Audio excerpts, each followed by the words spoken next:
ইদানিং বাংলাদেশে ফেসবুকের কন্টেন্ট ক্রিয়েটর যারা আছেন তাদের সবারই অনেক মানে সবার বলতে অনেকেরই এই প্রবলেমটা হয়েছে যে মনিটাইজেশন চলে গেছে, হ্যাঁ সাসপেন্ড করে রাখছে।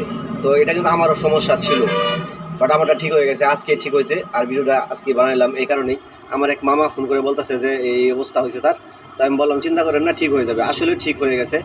তো যে কারণে ভিডিওটা বানানো অনেকেই ঘাবড়ে গেছে, অনেকের অনেক ভিডিও ডিলিট করে দিতেছে বা ডিলিট করে দিছে অলরেডি।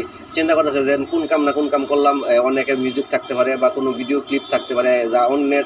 তো এই চিন্তা ভাবনা করে কিন্তু অনেকে ডিলিট করেছে। আমি বলবো যে না, ডিলিট করবেন না, একটু ধৈর্য ধরেন, সব ঠিক হয়ে যাবে।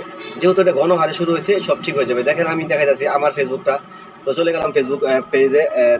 সমস্যাটা আমার হয়েছিল বেশ কিছুদিন হয়েছে, তো সমস্যাটা হওয়ার পরে এখন কিন্তু মোটামুটি ঠিক হয়ে গেছে।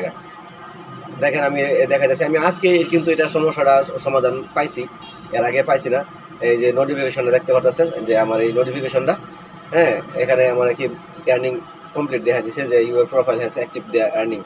তো দেখেন আমি যাই আমার মনিটাইজেশনে, এ দেখেন এখন কিন্তু মোটামুটি আমার সব কয়টাই অ্যাক্টিভ হয়ে গেছে। এই কন্টেন্ট মনিটাইজেশন দেখেন মোটামুটি অ্যাক্টিভ। তো আরেকটা রয়েছে আমার সম্ভবত, এই যে এটা ক্রিয়েটর স্টোর ফ্রন্ট যেটা, এটা এখনো আসে নাই। তো যেহেতু আমার এই নোটিফিকেশনটা পাইছি একটু আগেই, তো আমার মনে হয় যে ওইটাও ঠিক হয়ে যাবে, কারণ আমার যে সময় আমার সাসপেন্ড করছিল, তো এই স্টোর ফোনটাও একটু লেটে করছিল। প্রথমে আমার কন্টেন্ট মনিটাইজেশন, তারপরে স্টার চলে গেছিলো, তারপরে গিয়ে স্টোর ফোনটা গেছিলো।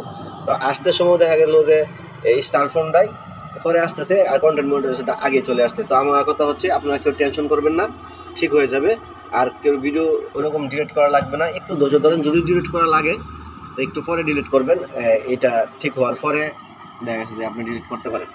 ধন্যবাদ সবাইকে।